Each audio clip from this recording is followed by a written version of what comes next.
War of Jenkins Ear is one of the weirdest named conflicts in British history, but it grew out of a very real set of tensions between Britain and Spain in the Caribbean and also along the Atlantic.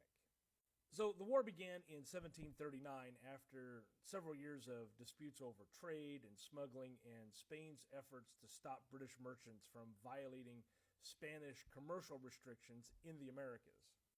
And the name comes from a story that a British sea captain, Robert Jenkins, had one of his ears cut off by the Spanish Coast Guard, and they later displayed it as evidence before Parliament. And whether that moment really mattered as much at the time, as later legend would suggest, it became the perfect symbol for turning a commercial rivalry into kind of a public outrage.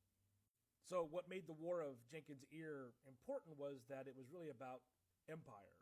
Britain wanted wider access to trade in Spanish America, while Spain wanted to defend its colonial system and keep tighter control over its existing shipping lanes and ports.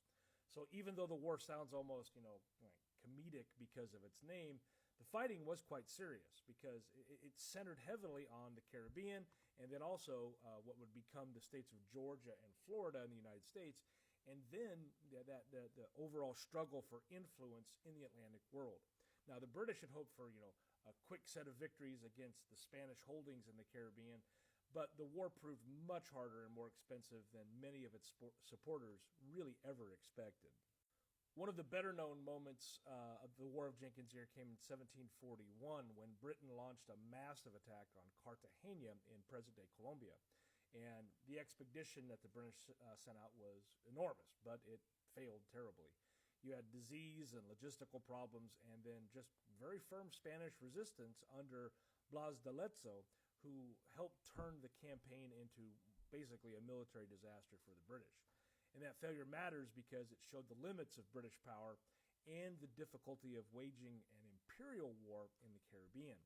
It also helps explain why the War of Jenkins Ear is remembered less as a triumph and more as an example of how to wave patriotic anger about so that will carry a country into much messier conflict than it actually expects. All right, so why talk about the War of Jenkins Ear? Well, it quickly became part of a larger international struggle, and before long, it blended into the broader War of Austrian Succession back in Europe, which means that the conflict did not stay, really neatly contained. And that is part of what makes it interesting historically, because it began with this, vivid story, a damaged ear, the cry of public fury. But underneath that was a much larger fight over trade and empire and global influence and power. The name of it really makes it memorable.